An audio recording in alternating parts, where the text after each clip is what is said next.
వారానికి ఒక్కసారి వాడానండి. నిజంగానే దీని రిజల్ట్ చూసి షాక్ అయ్యాను. అంత బాగా వర్క్ అయ్యింది. ఈ రెమెడీని యూజ్ చేయడం వల్ల హెయిర్ ఫాల్ కంట్రోల్ అవుతుంది. అంతే కదండీ హెయిర్ చాలా ఫాస్ట్‌గా గ్రోత్ అవుతుంది. ఇందుకోసం మినపప్పు తీసుకోవాలి. పొట్టున్న మినపప్పు అయినా తీసుకోవచ్చు, లేదంటే పొట్టు లేని మినపప్పు అయినా తీసుకోవచ్చు. అలాగే కొద్దిగంత పెసరపప్పు కూడా తీసుకున్నానండి. కొద్దిగానే రైస్ కూడా తీసుకోవాలి. సో, కొద్దిగానే మెంతులు కూడా తీసుకోవాలి. అలాగే కొద్దిగానే అవిసె గింజలు కూడా తీసుకోవాలండి. ఇక ఒకసారి వాష్ చేసుకోవాలి. ముందుగా 2 స్పూన్ల వరకు మినపప్పు, అలాగే 2 స్పూన్ల వరకు పెసరపప్పు, 1 స్పూన్ వరకు రైస్, అలాగే 1 స్పూన్ వరకు మెంతులు, అలాగే 1 స్పూన్ వరకు అవిసె గింజలు తీసుకున్నానండి. వీటిని శుభ్రంగా వాష్ చేసుకున్న తర్వాత డ్రింకింగ్ వాటర్ ఇందులోకి తీసుకొని స్టవ్ మీద పెట్టుకొని 7-8 నిమిషాల పాటు మరగనివ్వాలండి. స్మాల్ రిక్వెస్ట్ అండి, మన ఛానల్ని ఫస్ట్ టైం చూస్తూ ఉన్నట్లయితే ప్లీజ్ సబ్స్క్రైబ్ చేసుకోండి. నేను అప్లోడ్ చేసేటువంటి నేచురల్ హోమ్ రెమెడీస్ మీ వరకు వస్తాయి. అలాగే ఇంకా మన ఛానల్లో చాలా హోమ్ రెమెడీస్ ఉన్నాయి. మీకు ఇంట్రెస్ట్ ఉంటే ఒకసారి ఛానల్లోకి వెళ్ళి చూసే ప్రయత్నం చేయండి. 7-8 నిమిషాల పాటు ఈ విధంగా బాయిల్ చేసుకోవాలండి. ఇక స్టవ్ ఆఫ్ చేసుకోవాలి. కొద్దిసేపు చల్లారిన తర్వాత టీ స్ట్రైనర్ తోటి వడగట్టేసుకోవాలండి. సో ఈ విధంగా వడగట్టుకున్న తర్వాత ఈ రిమైనింగ్ అంతా కూడాను మిక్సీ పట్టేసుకోవాలండి. చూస్తున్నారు కదండి, 7-8 నిమిషాల పాటు బాగా బాయిల్ చేసుకోవాలి.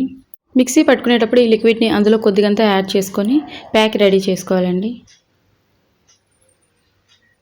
వీటన్నింటినీ కూడా మిక్సీ జార్లోకి సపరేట్ చేసుకోవాలి. ఇవన్నీ కూడాను మన హెయిర్ మంచిగా గ్రోత్ అవ్వడానికి ఉపయోగపడేవేనండి. నేను యూజ్ చేసిన తర్వాతే ఈ రెమెడీ మీతోటి షేర్ చేస్తున్నా. సో ఇక ఇందులోకి కొద్దిగంత కోకోనట్ ఆయిల్ కూడా యాడ్ చేశానండి నేను మిక్సీ పట్టేటప్పుడు. సో ఆ క్లిప్ మిస్ అయింది. మీరు మిక్సీ పట్టేటప్పుడు ఖచ్చితంగా ఇందులోకి కోకోనట్ ఆయిల్ని యాడ్ చేసుకోండి. అలాగే ఇందులోకి 1 విటమిన్ ఈ క్యాప్సూల్ కూడా యాడ్ చేశానండి. సో హెయిర్కి రూట్స్ నుంచి టిప్స్ వరకు గ్యాప్ లేకుండా అప్లై చేసి 15 నిమిషాల తర్వాత తలస్నానం చేసేయాలి. సో తలస్నానం చేసే ముందుగా ఈ లిక్విడ్ ఉంది కదండి, ఇందులోకి మనం ఎన్ని షాంపూస్ అయితే యూజ్ చేస్తామో అన్ని షాంపూస్ని యాడ్ చేసుకొని తలంటి స్నానం చేసేయటమే. ఈ విధంగా వారానికి 1 లేదా 2 సార్లు అప్లై చేసుకోండి. మంచి రిజల్ట్ ఉంటుంది. హెయిర్ ఫాల్ కంట్రోల్ అవుతుంది. హెయిర్ చాలా లాంగ్ అండ్ స్ట్రాంగ్గా గ్రోత్ అవుతుంది. అంతే కదండి, జుట్టు చివర్లు చిట్లకుండా ఉంటుంది. ఈ విధంగా వారానికి 2 లేదా 1 సారైనా అప్లై చేసుకోవచ్చు. మీకు ఇంట్రెస్ట్ ఉంటే 3 సార్లు అయినా కూడా అప్లై చేసుకోవచ్చు అండి. ఖచ్చితంగా రిజల్ట్ ఉంటుంది. హెయిర్ ఫాల్ కంట్రోల్ అవ్వడమే కాదండి, హెయిర్ చాలా సిల్కీ అండ్ స్మూత్గా కూడా ఉంటుంది.